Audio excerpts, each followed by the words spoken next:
On this week's episode of the podcast, we discuss the controversial ending to Monday Night Raw involving Judgment Day's Dominik Mysterio and Liv Morgan, NXT and TNA's potential working relationship, as well as AEW Adam Copeland'ss injury. What's going on, everybody? Welcome back to the J Area Podcast. My name is Jose Ramos Jr., and if you're a fan of pro wrestling as much as I am, then you've come to the right place. This week on Monday Night Raw, it was an eventful Monday Night Raw, I should say. The ending is what everyone's been talking about. Obviously, in the last few months, we've been watching how the Judgment Day has been evolving without Rhea Ripley. Rhea Ripley, for many months of last year, would be considered to be the leader of the Judgment Day. I know there was a period in time where Finn Balor and Damian Priest and Rhea Ripley all had their moments to shine. Obviously, Finn Balor, when he was contending for the World Heavyweight title in the summer of 2023, Damian Priest, as of late, being that he was Mr. Money in the Bank, and then the current World Heavyweight Champion. And Rhea Ripley has just been a dominant force. A dominant force that has been reckoned with not only within the women's division, but just in general in the WWE. She's really solidified herself as one of the main stars, not only in the Judgment Day, but in all of pro wrestling. So to see her go down with an injury, especially after having that world title reign for a year, having won it at WrestleMania 39, defeating Charlotte Flair, and then successfully retaining it against Becky Lynch at WrestleMania 40. I was of the mindset that she was going to hold that title all the way to WrestleMania 41, potentially losing it to like a Bianca Belair or a Liv Morgan, but that wasn't the case. You see, Rhea Ripley, this dates back all the way to 2022 with her feud with Liv Morgan. Now, obviously, we know that Liv Morgan would sustain an injury that would put her out of action for nearly a year. And with Liv Morgan returning at the Royal Rumble this year, a lot of people wondered, are we going to run it back? Are we going to have this return to a rivalry between Rhea Ripley and Liv Morgan? The only question was, when was it going to be? A lot of people thought maybe WrestleMania, but they had already planted the seeds for a Becky Lynch versus Rhea Ripley matchup there.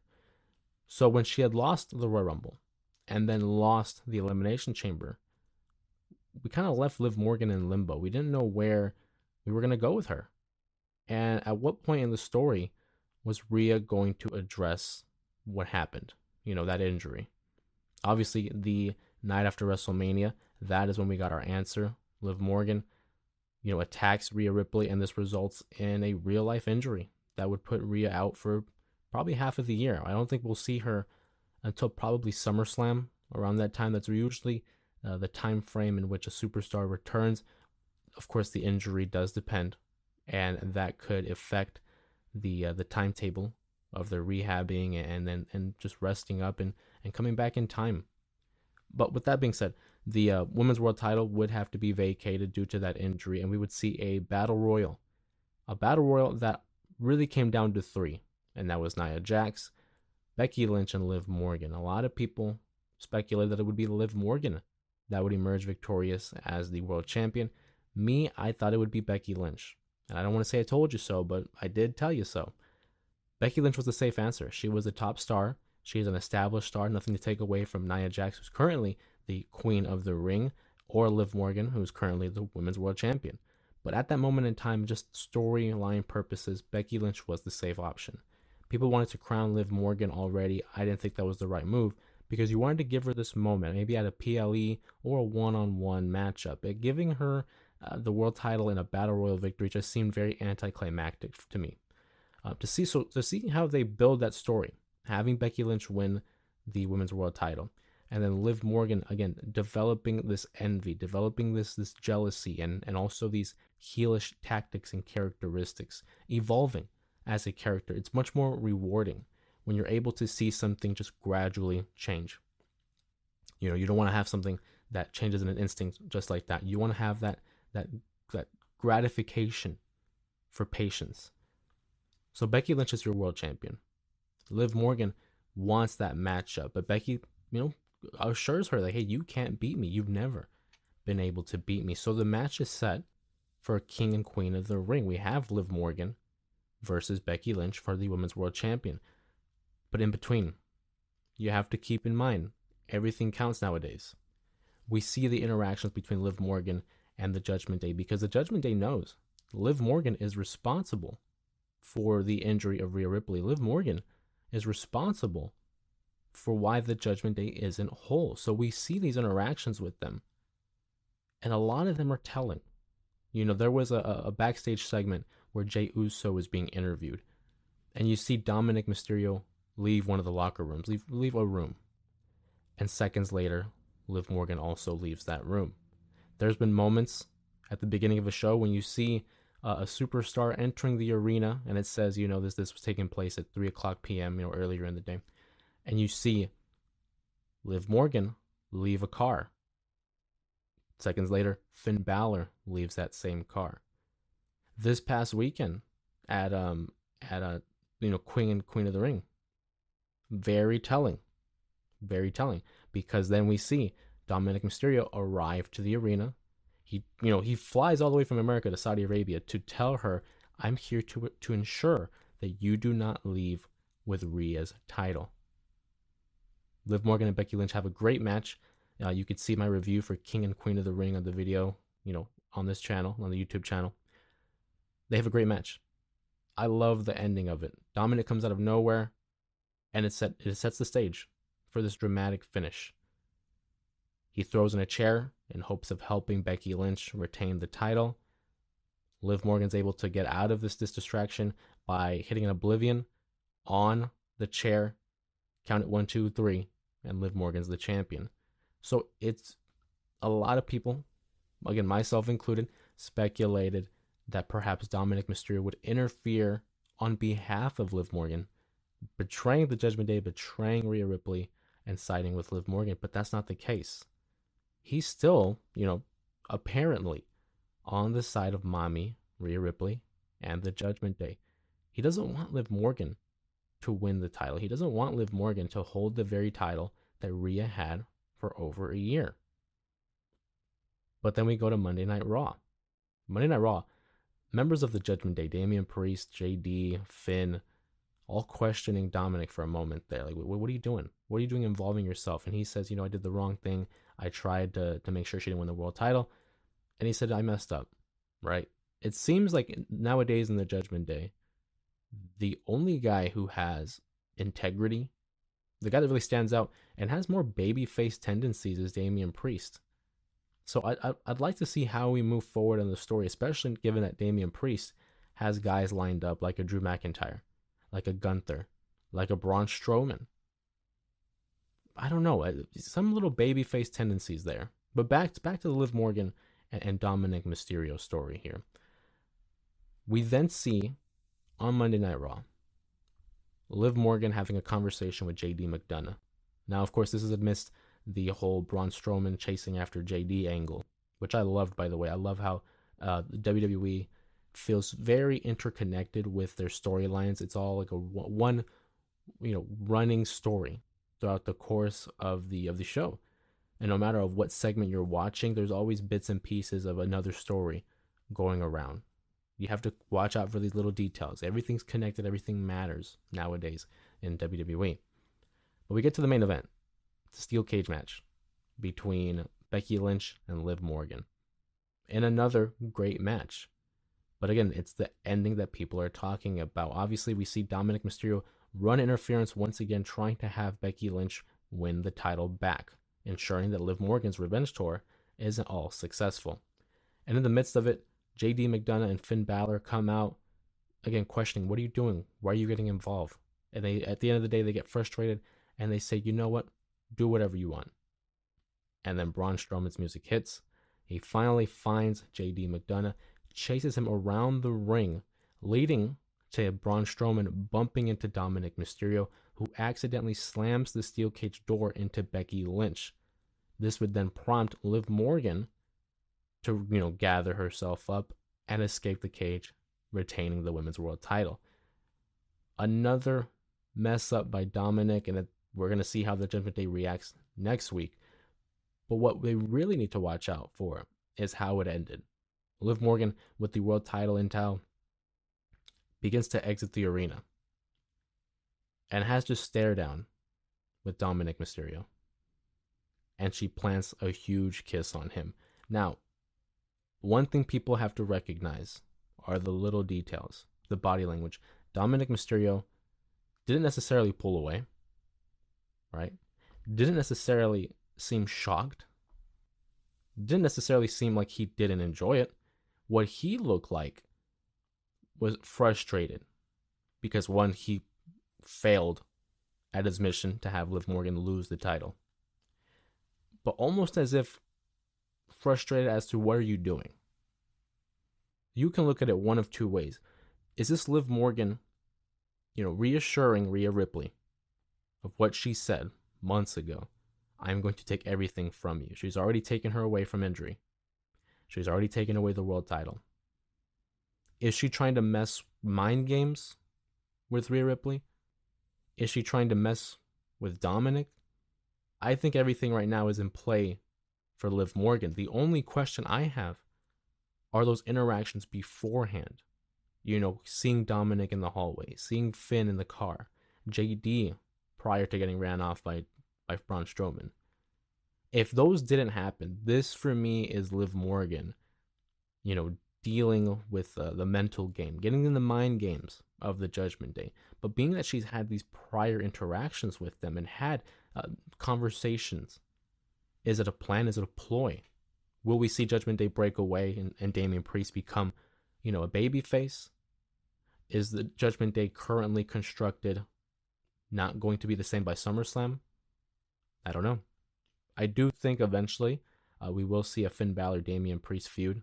I think that's just natural. I thought it would have been last year, like Finn winning the world title, and being that Damian Priest was Mr. Money in the Bank. Wasn't the case. And like I said, I'm all in favor for the long game, because the longer you wait, I feel like the more rewarding it is for a storyline.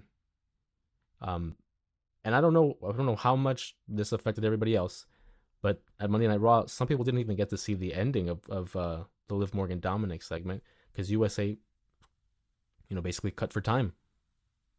And I remember just thinking, wow, like they really went overtime. The point is, that shouldn't happen. I don't like when that happens, and hopefully when Raw moves to Netflix, we don't have to worry about that. Moving Raw to Netflix is going to be very interesting, though, because I feel like that leaves so much more room for creativity, not only in storylines, but just in presentation. I mean, think about that. You're not going to have as many ads, perhaps. And if there's not as many ads, is Raw still going to be 3 hours? Because if you take away the commercial breaks, I believe Raw runs for 2 hours? Maybe a little over 2 hours? So potentially when Raw moves to Netflix starting next year, is it going to run for 2 or 3 hours? How are they going to present this? How are the matches going to work? Because a lot of times during the matches, you can see when they're preparing to go to break. Either something, breaks out into the outside of the ring, there's a huge maneuver like a leap or a tope suicida, something of that nature. So that'll be interesting to see, as well as the freedom in terms of censorship. And Netflix has a lot of television shows, a lot of Netflix originals where cursing isn't really an issue.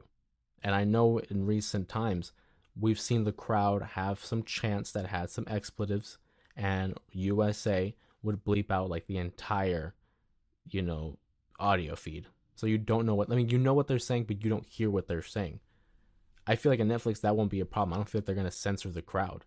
You've also seen how guys like Pat McAfee, who are a little bit more liberal with their vocabulary, and I enjoy it because it's realistic. I mean, it's something that a lot of people can relate to when speaking about pro wrestling. So to see that transition to Netflix, I feel like it's going to be a wonderful surprise. I think it's going to be a welcome sight for a lot of pro wrestling fans, especially with how it's presented, not only in the sense of a sport, but in the sense of a show as well. So very much looking forward to that, as well as looking forward to what NXT has in store heading into Battleground. You see, NXT has been one of the shows that not many people are talking about, mostly because it's a developmental brand. It's a lot of younger stars, not a lot of established stars for the casual fan to enjoy.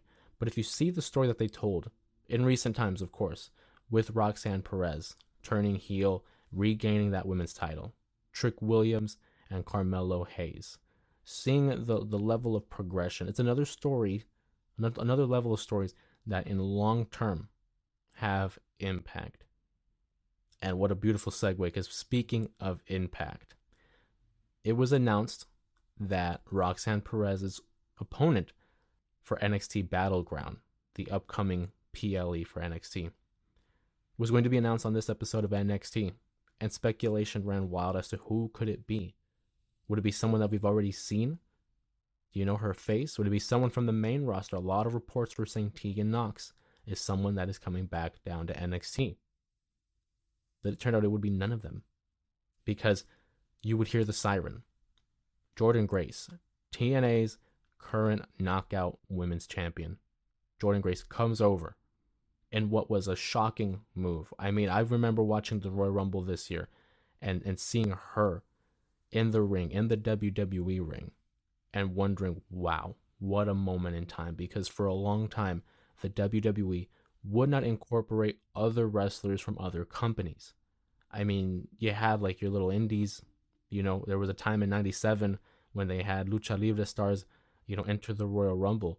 But to see someone of the caliber of a Jordynne Grace from TNA Wrestling, albeit TNA isn't as big as the WWE, it's still one of the leading promotions in North America. So for them to be able to include a huge star in Jordynne Grace, like, this isn't just some random women's wrestler. No, this is one of their faces of the company, the faces of their brand. It's their knockout women's champion. So to see her come over to NXT, hearing Vic Joseph refer to her as TNA's Jordynne Grace, referring to the title as the TNA Knockouts Championship, this is verbiage, this is vocabulary that we have not heard on the WWE, at least in a live capacity. Because I know maybe in a documentary, perhaps they have referred to like a time with AJ Styles or Samoa Joe, Kurt Angle, who spent a lot of years in TNA. But in a live capacity, to discuss this with a live audience, it certainly felt like a new era. And I love it, because pro wrestling shouldn't be just secluded to one universe. There are many other promotions. Wrestlers have history outside of the WWE, and we should welcome it. We should celebrate it, because there are different avenues to take in terms of pro wrestling. I've always described it as like a buffet. Pro wrestling, you have a flavor for everything. If you like TNA, great. If you like WWE, Ring of Honor, AEW, CMLL, New Japan Pro Wrestling, there's a little bit of everything for everyone. But to see someone of the caliber of a Jordynne Grace is monumental, especially with reports saying that there is an opportunity for NXT to perhaps participate in a TNA event, Now, whether it's someone of the women's division or the men's division, at this point, anything can happen. Anything can happen. I know a lot of people have been calling for the debut of Joe Hendry, TNA's Joe Hendry, onto NXT, which, I mean, it's up in the air now. What can you say? At any point, we can have that happen.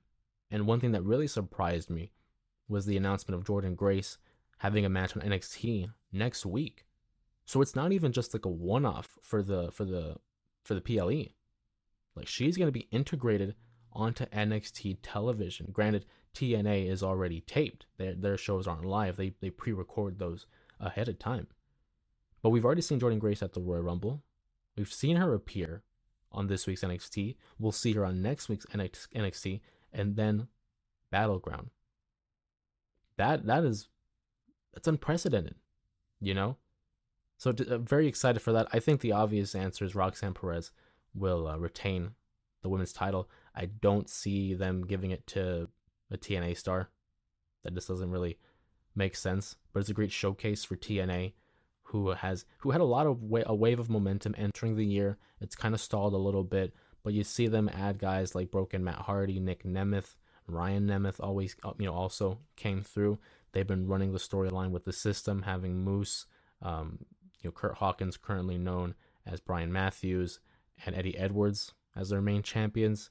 So, I mean, it's a great showcase for TNA to allow them to get more eyes on their product, and at the same time develop a little bit more buzz for the pro wrestling industry. So it's great. But speaking of shocking returns / debuts, Ethan Page, AEW's Ethan Page, seemingly signs with NXT. And again, in another shocking moment, they've been running this angle that so there's been a series of attacks. Noam Dar, Oral Mensa, just a couple of the individuals that were attacked on NXT TV. And it was revealed that it was Ethan Page. He's taking credit for it. He attacked Trick Williams at the end of his matchup against Gallus. And again, Vic Joseph, the commentator for NXT, refers to that's Ethan Page. Wasn't he just on AE and then he was cut off, by the action in the ring? Nearly saying AEW. So it's very odd. It's very odd to see WWE just acknowledge the outside world of pro wrestling. I love it. I'm a fan of it, because it's like I said, it's rewarding to know that they are knowledgeable and that they know that the crowd is knowledgeable about these other promotions. Ethan Page, who was most recently seen on Ring of Honor television, he was on AEW, of course, but then he got moved to Ring of Honor, now has signed a deal with the WWE and is treated as a main star. I mean, he's already getting thrusted upon into a storyline with their lead champion, Trick Williams. I don't think he's going to win the title. So to see how they're going to carry out that matchup, and certainly you would think they would protect him in a loss because he's brand new. You don't want this guy to enter a new promotion and just get squashed. I mean, not when you invest in an angle like this. Whenever you develop a story introducing someone new, I don't think it's smart to go ahead and just give him a loss off the top of the bat. But we'll see how they progress with that. AEW losing Ethan Page. I'm not gonna act like it's a huge loss, like, oh my god, when they lost Cody or Jade, but it's another jump to the WWE. And one guy a lot of people are waiting on is Ricky Starks. Will Ricky Starks be the next guy to jump from AEW to WWE? We've seen a list of guys already. Like I mentioned, Cody, Jade Cargill, Brian Pillman Jr., Sean Spears, and now Ethan Page, the latest individual to jump from AEW to WWE. And speaking of AEW and jumping, if you have seen AEW's pay-per-view, Double or Nothing, a great card, by the way, a lot of great matches. AEW is really good at presenting fun and entertaining pay-per-views with a wide variety of matchups presented. I mean, this past weekend, we saw Anarchy in the Arena. We saw a technical classic between Roderick Strong and Will Ospreay. We saw a great world title match, two great world title matches, actually, between Mercedes Moné and Willow Nightingale, Christian Cage versus Swerve Strickland. But the match a lot of people were talking about was that barbed wire steel cage match between Adam Copeland, the TNT champion, and the House of Black's Malachi Black. Entertaining matchup. And to see a guy like Gangrel get his flowers and have a little appearance, always fun.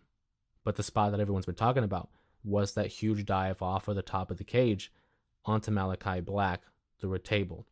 You can tell the way Adam Copeland, and it's very difficult for me to say Adam Copeland. There might be times in videos where you'll hear me refer to him as Edge because he's always been Edge to me. But to see him take that dive, I remember watching it with my brother, and we immediately knew, okay, something happened. Because he didn't go through the table. It's almost as if he landed and slowed himself down, on his feet. And I know a lot of people were making comparisons to WCW. I believe it was in '98. Randy Savage took a similar dive, and he got injured, messed up his leg, and he wasn't the same. And sure enough, it would be revealed that Adam Copeland would sustain an injury, essentially breaking. I wasn't sure if it was a clean break, but injuring his tibia in his leg, and he would be out of action for quite some time. Obviously, I'm not a doctor, and you can't really listen to people on the internet. But with an injury like that, I think it's safe to say he'll be out of action past All In, which is a shame because I feel like that was a big incentive for Adam to join AEW, and that was participate in their All In event in front of a loud, huge crowd at Wembley Stadium. I don't know what their plan is now. Their TNT championship, of course, is vacated. They hinted that the Elite Young Bucks would award the title to Jack Perry, and I think a move that a lot of people anticipated but having Christopher Daniels emerge from the back and basically taking the interim EVP spot that Tony Khan would fill in. He announces that we will have a list of qualifying matches that will lead to a ladder match at Forbidden Door, crowning a new TNT champion. I think still the obvious pick would be Jack Perry. I know some people were saying Takeshita would be a good option for the TNT title. We'll see. We'll see how it goes. The first qualifying matchup will take place on Rampage later today, basically at the time of recording. So it'll be interesting to see how they move forward with the TNT, title picture. They recently had that Casino Gauntlet matchup to determine the number one contender for Swerve Strickland's title at Forbidden Door, and it was announced: Will Ospreay versus Swerve Strickland, a matchup that I think is very early. A lot of people anticipate that could be a matchup at All In. Of course, it still could be. They could run a rematch back, but to see the level of momentum that Will Ospreay has been developing in AEW, it's hard to bet against him. It's really hard to see Will Ospreay lose this matchup. He just won the international championship. So between him and Swerve Strickland, they've been building a lot of momentum. I don't know how this matchup is going to finish, and I think that's what they want. They want a matchup where you can't see it coming. You can't call the outcome. You can make an argument for both champions, but being at Swerve Strickland again, just won the title a couple months ago. It's tough for me to see him lose it this early, especially when you just gave Will Ospreay the international championship. I don't know. I'm willing to wait and see what AEW has in store, because at the end of the day, you do have to be patient with these things. And although some storylines aren't the best compared to others, regardless, everything matters, everything counts, and you have to keep an eye out for that kind of stuff. We look forward to Friday Night SmackDown later today as well. We're going to see the outcome of the Queen of the Ring. I assume Nia Jax is going to have some kind of coronation segment, crowning her as the Queen of the Ring. We saw Gunther on Monday Night Raw have a moment to celebrate King of the Ring. He doesn't necessarily need the gimmick of King Gunther. His presentation alone, he holds the crown as if it were a championship. But I look at Nia Jax, and I could definitely see her running some kind of queen gimmick. Is it necessary? No, it isn't. But it's something I can see her character do. And also, I want to see what they do with this Bayley feud. We know Nia Jax has earned a women's title match at SummerSlam against Bayley. But how are they going to progress the next couple months? Because at least with Gunther's case, Damian Priest has matches already laid out against a Drew McIntyre. We saw him have this moment with Braun Strowman. We saw him and the Judgment Day, how their current situation is running. So we have some storylines here to tell in the meantime. But what about Bayley?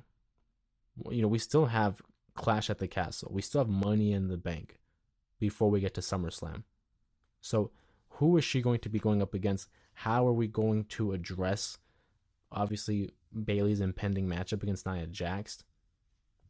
Another thing to watch out for. Maybe they'll have a qualifying matchup or a number one contenders matchup, I should say. And on top of that, how will we address Randy Orton's loss against Gunther? Randy Orton clearly had his shoulder up at the end of that King of the Ring final. Are we going to run it back? We're going to have some kind of rematch where obviously Gunther would win again, because I don't see them taking that off and putting it on Randy Orton. What about Cody Rhodes? Who will he face? Who is his next opponent? He had a great matchup against AJ Styles. A great matchup against Logan Paul. 2 stellar performances to start his WWE title reign. Who's his next opponent? If you watched my King and Queen of the Ring review, you would know that I suggested maybe LA Knight. LA Knight was in the crowd during that main event matchup, and of course there were other people who were in the crowd as well. But being that Cody Rhodes even publicly said LA Knight is someone he would love to be in the ring with, defending the WWE Championship, it's a possibility. Whether it's a Clash at the Castle or Money in the Bank, I think it's something that we're going to be seeing soon. I do think so. Speaking of seeing soon, AJ Styles. AJ Styles in his current storyline with Nick Aldis has had a couple of losses to his name. Doesn't know where to go from there. He wants another opportunity at the WWE Championship, and Nick Aldis, who has history with AJ Styles, said, hey, if it was up to me, absolutely. Absolutely. But the problem is AJ Styles did lose at Backlash. He did lose against Randy Orton in the opening matchup for the King of the Ring. He said opportunities have to be earned. I can't just give it out like that. So we're now at a point where AJ Styles is openly acknowledging, hey, I don't have that much time left. And that's very real. That's very real of AJ Styles.